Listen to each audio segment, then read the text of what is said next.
할렐루야. 주님의 평화가 여러분의 삶 속에 깃들기를 주님의 이름으로 축복합니다. 1517년 10월 31일 독일의 비텐베르그 대학에서 신학을 가르치던 당시 34세의 가톨릭 교회의 신부인 마르틴 루터가 가톨릭 교회에서 가르치고 있는 구원론이 비성경적이다, 성경에 맞지 않는다 하고 함께 토론을 해보자 하며 비텐베르그 성교회의 정례 95개의 조항의 토론 논제를 부침으로 말미암아 종교개혁의 불길이 타올랐습니다. 오늘은 그날 10월 31일 1517년 10월 30일 그날을 기념하는 종교개혁주일, 다시 이야기하면 우리 개신교가 태어난 그 날을 기념하는 주일입니다. 루터가 왜 10월 31일 날 이렇게 시작했는가? 그날이 바로 만성절, 모든 성인의 절기인데, 이 만성절은 켈트족의 의식에서 먼저 시작이 되었습니다. 켈트족들은 사람이 죽으면, 1년 동안에 죽으면 죽은 사람의 영혼이 1년 동안 막 떠돌아다니다가 10월 31일이 되면 그 떠돌아다니는 영혼이 누군가의 몸에 들어간다고 생각을 했습니다. 그래서 그날이 되면 그 영혼들이 자신의 몸에 들어오지 못하도록 귀신의 옷을 입고 여러 가지로 분장을 해서 그 날을 기념했습니다. 그 전통을 이어받은 풍습이 지난해 이태원 압사 사고의 원인이었던 할로윈 데이입니다. 루터만이 당시에 그 가톨릭 교회에 대한 저항, 가톨릭 교회에 대한 개혁의 그 목소리를 하고 있었는가? 그 루터 이전에도 그런 개혁의 씨앗들은 있었습니다. 존 위클리프는 신부만이 읽을 수 있었던 라틴어 성경을 당시 법으로 금지하였는데 영어로 이 성경을 번역하였기 때문에 나중에 죽은 이후에도 벌을 받아서 무덤을 파헤쳐서 유골을 끄집어내어서 자신이 영어로 번역했던 그 책과 함께 불태워져 테임즈강에 뿌려지는 변고를 당했습니다. 얀 후스는 체코의 사람인데 가톨릭 교회가 타락하고 너무너무 비성경적이다, 그리고 성경으로 돌아가야 된다고 주장을 끊임없이 4대였는데 하다가 자신의 주장을 굽히지 않으면 불태워 죽이겠다, 나는 내 주장을 굽히지 않는다, 그래서 산채로 불태움을 당하여서 화형을 당했습니다. 그 얀 후스가 죽은 화형당한 지 100년 후에 마틴 루터가 태어나게 됩니다. 루터는 엄격한 아버지의 뜻에 따라 아버지가 너 법대 진학해서 법률가가 되라고 아버지가 이야기를 해서 아버지의 그 엄격함에 꼼짝하지 못하고 법률 공부를 하게 되었습니다.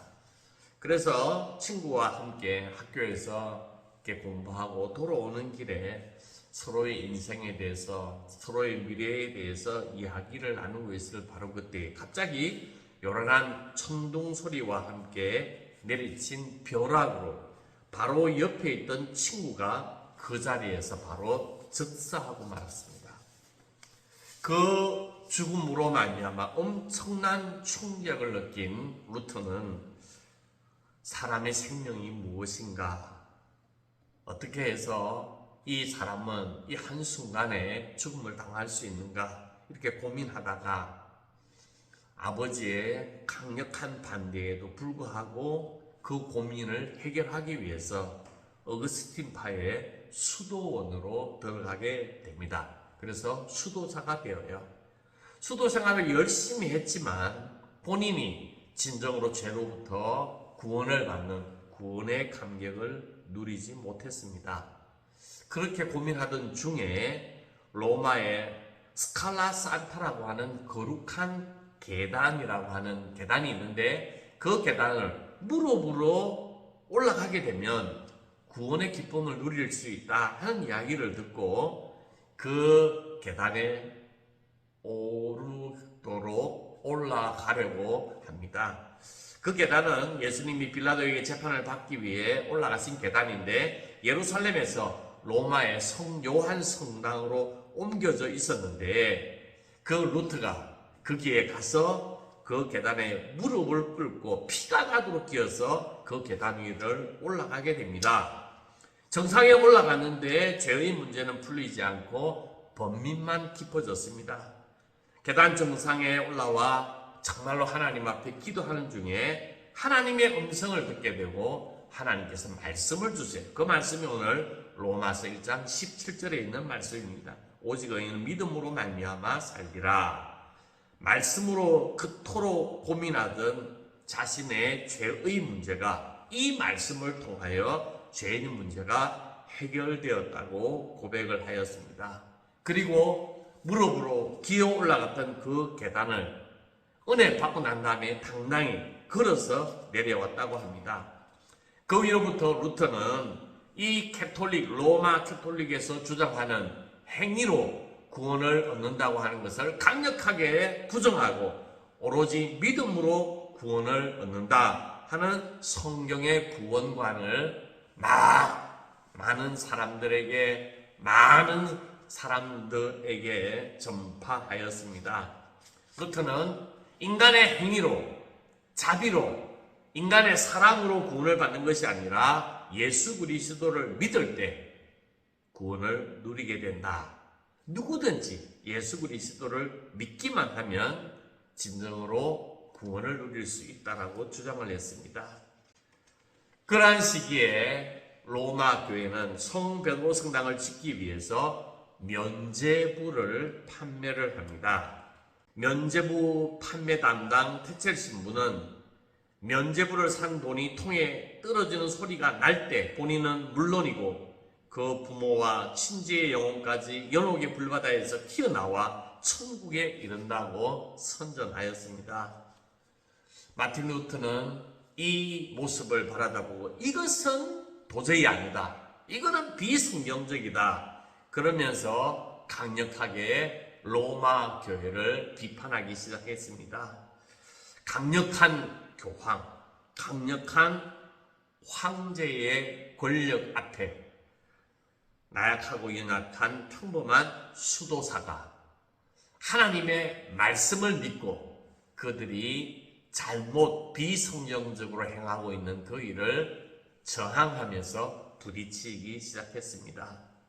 저항하는 마틴 루터에게 당시 찰스 5세 황제는 너가 쓴 모든 책, 너의 모든 주장을 다 취소해라. 그렇지 않으면 너는 불태움을 당하고 화형을 당할 것이라고 명령을 합니다. 그래서 루터는 너무너무 당황하고 긴장된 나머지 답을 할 수 있도록 하루 동안의 시간을 달라고 요청을 했습니다. 그래서 그 황제는 내일 이 시간에 대답을 하라고 이야기를 합니다. 루터는 집에 와서 밤을 새우며 기도했습니다. 그리고 성경을 읽었습니다. 그 성경 말씀이 시편 46편입니다. 하나님은 우리의 피난처시요 힘이시는 환난 때에 만날 큰 도움이시라. 이 말씀을 읽고 묵상할 때 가슴에 뜨거움을 느꼈다고 고백합니다. 그때 루터는 이 말씀에 큰 위로와 확신을 얻고 감동의 시를 쓴 것이 바로 찬송가 585장 내주는 강한 성이요 방패와 병기 대신에 큰 환난에서 우리를 구하여 내시리로다 그럽니다. 다음날 찰스 5세 황제 앞에 담대히 나는 내 주장이 잘못되었다고 생각하지 않습니다. 나는 나의 주장을 결코 취소할 수 없습니다라고 그 황제에게 이야기를 합니다. 그리고 하나님 앞에 기도합니다. 하나님, 제가 여기 서 있습니다. 제가 할 수 있는 것은 아무것도 없습니다. 하나님 저를 도와주소서 하고 기도합니다. 이렇게 마틴 루터는 자기가 죽음의 상황 속에서도 하나님의 말씀을 붙들고 목숨을 걸고 투쟁한 결과 오늘날 개신교회가 탄생하게 된 것입니다.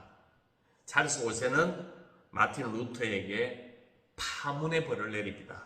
파문이라고 하는 것은 우리로 얘기한 주민등록증을 말소당하고 누구든지 마틴 루터를 죽어도 아무 상관이 없다 하는 게 파문이에요. 인간다운 그 당시에 하나의 공동체로서의 모든 자격을 박탈당하는 것입니다. 그런 루터에게 프레드리 백작의 도움으로 바르트부르크의 성에서 약 1년 동안 보호를 받으며 생활하게 됩니다.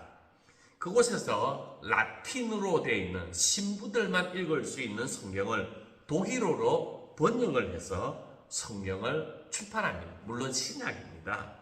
독일 사람들이 그동안 라틴어를 몰라서 성경을 전혀 읽지를 못했는데 이 마틴 루터가 독일어로 성경을 번역하니까 이 독일어 성경을 읽고 나서 성경을 알게 되었습니다.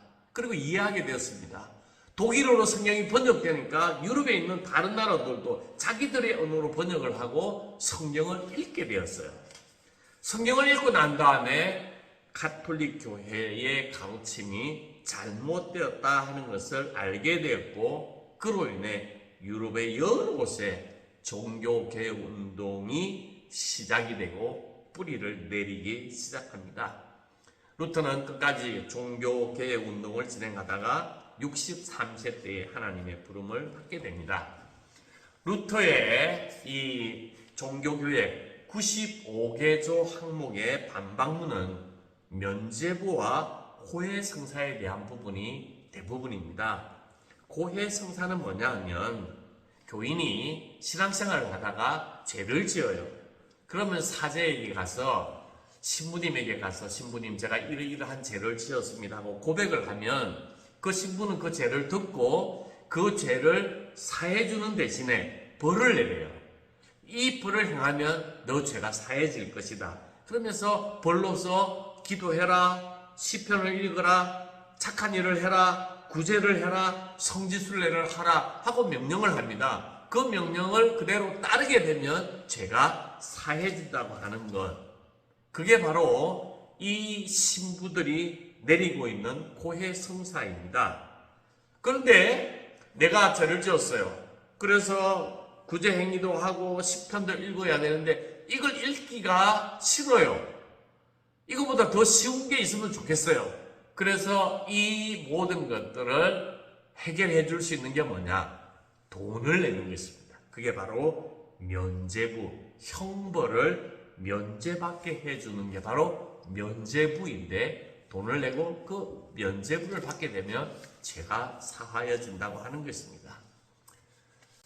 우리가 은혜를 받기 위해서 기도하고 성경을 읽어야 되는데 당시 중세에는 정말로 이상하게 기도하는 것이 하나의 형벌로 이 신부가 벌을 내리던 것처럼 이야기하는 거 보면 교회가 얼마나 부패한가를 보여주고 있습니다. 면죄부 판매가 최고조로 달한 1514년에서 1517년 사이에 교황 레오 10세가 성 베드로 성당을 완성하는 단계에 이어서 많은 돈이 필요한 시기였습니다. 그래서 죄 사함을 받는 면죄부라기보다 성전을 짓기 위해서 필요한 돈을 모으는 수단으로 면죄부가 사용되는 그런 어떤 최고의 타락의 모습을 보여주게 됩니다. 지금 바티칸 시티에 있는 성 베드로 성당을 많은 사람들이 관광을 합니다. 그 장대함은 이루 말할 수가 없습니다. 그런데 정말 하나님께서 그 웅장한 성전 안에 계시겠습니까? 전혀 그렇지 않을 것입니다. 마틴 루터의 개혁에 세 가지 정신이 있습니다. 첫째는 성경입니다. 오직 성경입니다. 당시 로마 교회는 성경 외에 회의의 결정사항, 교황의 칙령, 그것도 교회의 역사, 이런 어떤 권위를 내세워서 자신들이 필요한 그런 여러 가지 면죄부나 구원론을 이용을 했습니다. 특히 AD 90년 얌리아 공의회에서 구약 39권이 정경으로 확정이 되고 AD 397년 카르타고 회의에서 신약 27권이 정경으로 확정이 됩니다. 근데 이 확정될 때 로마 교회가 확정을 하였기 때문에 이 모든 성경의 우두머리는, 성경의 해석은 교황에게 있다. 교황의 권위가 최고라고 당시 로마 가톨릭 교회가 주장했습니다. 교회가 종교회의를 통해서 성경 66권을 선정을 하고 정경으로 정했기는 했지만 이 성경은 교황에 의해서 쓰여진 것이 아니라 하나님의 말씀으로, 하나님의 감동으로 쓰여진 책이었고, 이 말씀의 토대 위에 교회가 세워졌기 때문에 말씀이 먼저이지 교황이 먼저가 아니라고 하는 것입니다. 루터에게 성경의 66권은 최고의 권위입니다. 근데 오늘날 가톨릭 교회는 이 66권 정경 외에도 15권의 외경을 통해서 연옥이 있다. 연옥 사상을 주장하고 연옥 사상의 핵심이 되는 외경을 성경으로 포함해야 된다고 주장하고 있습니다. 가톨릭 교회와 오늘날 개신교회의 가장 중요한 차이점은 성경이 66권인지 아니면 외경까지 포함하고 있는지를 바라보면 가톨릭인지 개신교인지 알 수가 있습니다. 두 번째로는 믿음입니다. 루터를 통한 복음의 핵심은 믿음으로 말미암아 구원을 얻는다. 이신칭의 교리입니다. 오직 의인은 믿음으로 말미암아 살리라. 중세 로마 교회는 사람의 행위를 통해서 착한 일, 선한 일, 구제를 통해서 구원을 받는다고 가르쳤습니다. 지은 죄를 대신해서 선행을 베풀어야만이 그 죄가 사하여진다고 가르쳤습니다. 로마 가톨릭 교회의 가장 큰 잘못된 모순점은 인간의 행위가 구원의 조건이라고 하는 사실입니다. 행위를 해야, 착한 일을 해야 구원을 얻는다고 하는 것이 로마 가톨릭 교회의 가장 큰 오류입니다. 우리에게 있어서 행위는 그냥 구원받은 자의 열매이지, 우리가 착한 일을 하는 것은 은혜를 받고 구원을 받아 착한 일을 하는 것이, 착한 일을 하기 때문에 구원을 얻는 것은 결코 아니라고 하는 것입니다. 그럼 구원은 오직 믿음으로 받는 것입니다. 그 믿음의 열매로서 선행을 하게 되는 것입니다. 정말로 믿음이 있는지, 왜냐하면 믿음의 씨가 뿌려지면 당연히 그 씨의 열매가 있어야 하지 않겠습니까? 열매가 없다면 씨를 뿌리지 않았거나 잘못 뿌렸을 것이기 때문입니다. 결국 신앙은 이 둘과의 긴장 관계에 놓여 있다 해도 과언이 아닙니다. 우리는 믿음으로 말미암아 구원을 얻고 그 구원의 감격으로 말미암아 우리의 삶의 행위로, 사랑의 행위로 하나님의 영광을 드러내는 것입니다. 세 번째로는 전적인 은혜입니다. 우리는 믿음으로 말미암아 구원을 얻게 되는데 그 믿음은 어디에서 오느냐?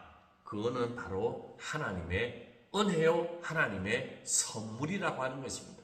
우리가 예수 그리스도를 믿는다고 하는 것은 믿음이 있어야 예수 그리스도를 믿을 수 있는데 그 믿음이 어디서 오느냐? 하나님의 선물이야 하나님의 은혜라고 하는 것입니다. 에베소서 2장 8절에 보면 너희는 그 은혜에 의하여 믿음으로 말미암아 구원을 받았으니 이것은 너희에게서 난 것이 아니요 하나님의 선물이라 그랬습니다. 우리가 받은 구원, 그 구원을 얻는 수단인 믿음도 전적으로 하나님의 선물이요 하나님의 은혜라고 하는 것입니다. 이 은혜 앞에 있기 때문에 우리가 예수 그리스도를 믿고 예수 그리스도를 통하여 여러 가지 착한 일을 하는 것은 결코 자랑할 것이 없다고 하는 것입니다. 교회는 오로지 하나님의 은혜만을 자랑하는 공동체이어야 한다는 것입니다. 어느 정도냐? 마틴 루터가 종교개혁을 하던 그 종교개혁의 초기에는 하나님만을 바라다 봐야 된다. 그래서 자칫 우리 교회에 십자가가 놓여 있는데 당시에는 교회에 십자가도 걸지 않았습니다. 십자가가 우상이 될 수 있으니까 오로지 하나님만 바라다 보자 그랬습니다. 에베소서 2장 9절에 보면 행위에서 난 것이 아니니 이는 누구든지 자랑하지 못하게 함이라 그랬습니다. 바벨탑 사건을 기억할 것입니다. 왜 인간들이 바벨탑을 쌓았느냐? 탑 꼭대기를 하늘에 닿게 하여 우리 이름을 내고 온 지면에 흩어짐을 면하자. 우리 이름을 내자 그랬습니다. 하나님의 은혜가 사라지게 되고 하나님의 은혜가 없게 되면 우리 인간의 주장과 우리 인간의 자랑이 난무하게 됩니다. 내가 신앙생활을 하면서 자랑이 많다고 하는 것은 하나님의 은혜가 부족하다고 하는 것입니다. 마틴 루터는 교회란 죄인들이 모여있는 공동체라 그랬습니다. 병자들이 모여있는 공동체라 그랬습니다. 그래서 교회에서 예수 그리스도를 믿는 자들은 말씀으로 성령으로 치유를 받고 회복받아서 건강한 사람으로 나아가서 그 사람이 세상에 나가서 다시 많은 사람들에게 복음을 증거하는 사람들, 그게 바로 교회가 해야 할 일이다. 그래서 교회는 기독교인의 병원이라고 정의했습니다. 참다운 신앙, 우리 개신교의 신앙, 마틴 루터가 목숨을 걸고 우리에게 보여준 그 신앙은 뭐냐? 하나님의 은혜를 풍성히 누리고 날마다 하나님의 은혜 가운데 거하고 하나님 은혜에 감사하고 그 은혜에 응답하는 삶을 살아가는 사람이 예수 그리스도를 믿는 백성이요 예수 그리스도의 제자요 오늘날 개신교의 핵심이라고 말할 수가 있습니다. 신앙은 생활이다. 그래서 우리가 신앙 생활이라고 이야기합니다. 우리의 삶 속에서 하나님의 은혜, 하나님의 주신 은혜, 그 은혜로 믿게 되고 그 은혜로 예수 그리스도의 사람이 되고 그 은혜로 우리가 이 땅에 살아가니까 그 하나님의 은혜가 내 안에 임하여서 그 하나님의 은혜에 감격하고 그 하나님 은혜에 감동해서 하나님의 은혜를 드러낼 수 있는 마틴 루터의 귀한 후예들이 되기를 주님의 이름으로 축복합니다. 아멘.